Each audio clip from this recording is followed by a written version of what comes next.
Bonjour. Alors, mercredi 8 avril, dans l'Évangile d'aujourd'hui, on lisait ceci, hein? Le premier jour de la fête des pains sans levain, les disciples s'approchèrent de Jésus et dirent, Où veux-tu que nous te fassions les préparatifs pour manger la Pâque? Où veux-tu que nous fassions les préparatifs pour manger la Pâque?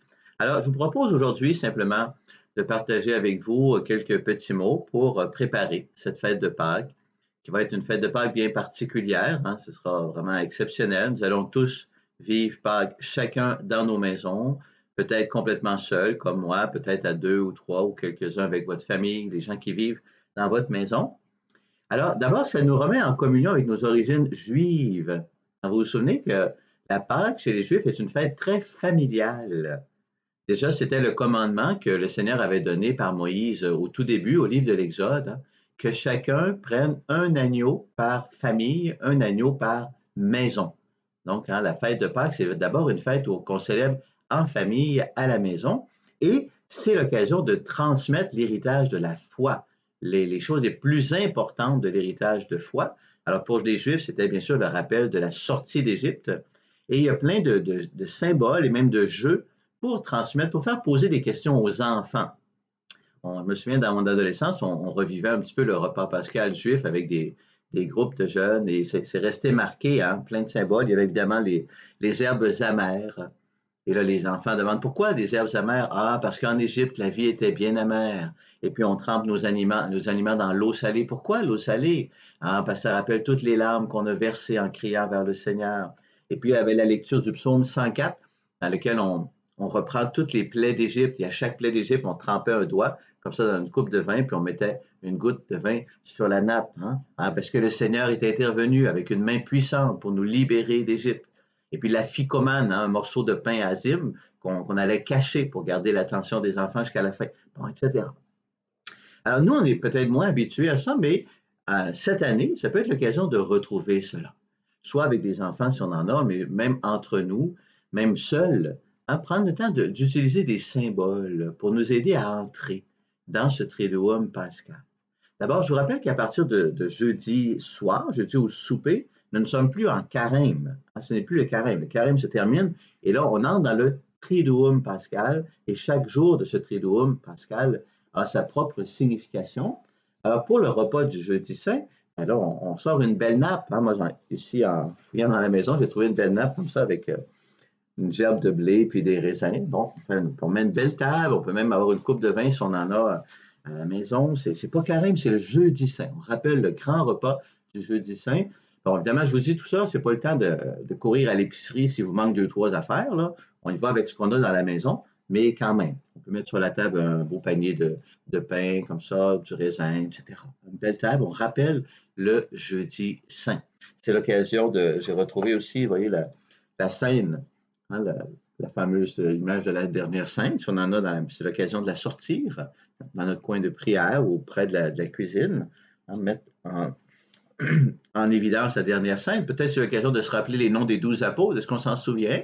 On peut les mettre à table. On écrit les noms des 12 apôtres à table. Bon, hein, créé pour entrer dans cet événement. Et après, traditionnellement, il y avait la veillée de prière, hein. Jésus qui nous dit au jardin de Gethsémani, vous n'avez pas eu la force de veiller une heure avec moi. Donc, on s'organise une petite veillée de prière, c'est possible.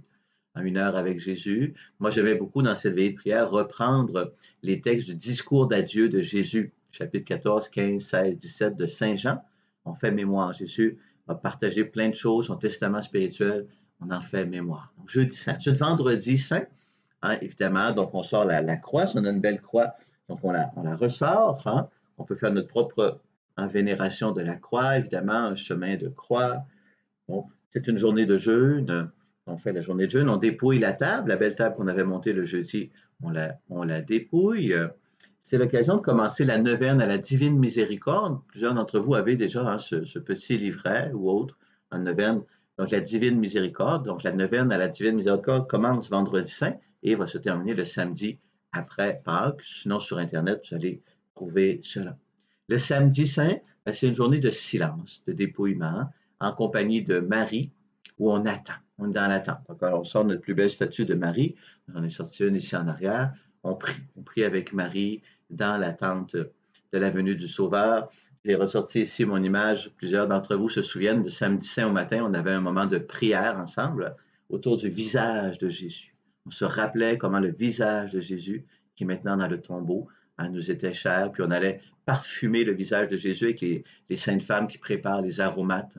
Et puis on allait aussi mettre le linceul, on mettait le visage de Jésus comme dans le tombeau pour vivre cette journée. Et le soir, ben déjà, évidemment, là, c'est le temps d'allumer nos chandelles dès le samedi soir. Donc, on prépare nos chandelles. L'évêque, ici, Joliette, nous propose de mettre une chandelle sur le bord de la fenêtre, déjà dans l'espérance de la résurrection. Hein. Et évidemment, le dimanche de Pâques, ben là, on remet la plus belle de nos tables. On prépare ce qu'on a de plus beau, c'est le grand repas. On chante des Alléluia. Alors, voilà, vous voyez? Donc, différents moyens pour vivre ce Triduum pascal. Donc, le vivre d'une part dans la prière, dans la profondeur de la prière, mais en même temps avec des symboles, pour que ça garde aussi quelque chose de, ça peut être un peu léger.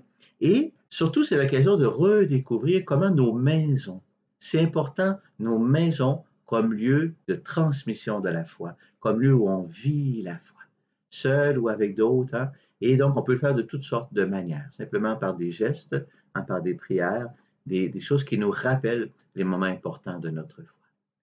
Alors, moi, je vais donc célébrer l'Eucharistie, les différents rites chez moi, toujours en communion avec vous et à vos intentions. Et je vous accompagne, bien sûr, de ma bénédiction. Je vous enverrai aussi quelques petites capsules vidéo si Dieu m'en accorde la grâce. Alors, je vous aime, je vous bénis. Bon Triduum Pascal à la maison, au nom du Père et du Fils et du Saint-Esprit. Amen.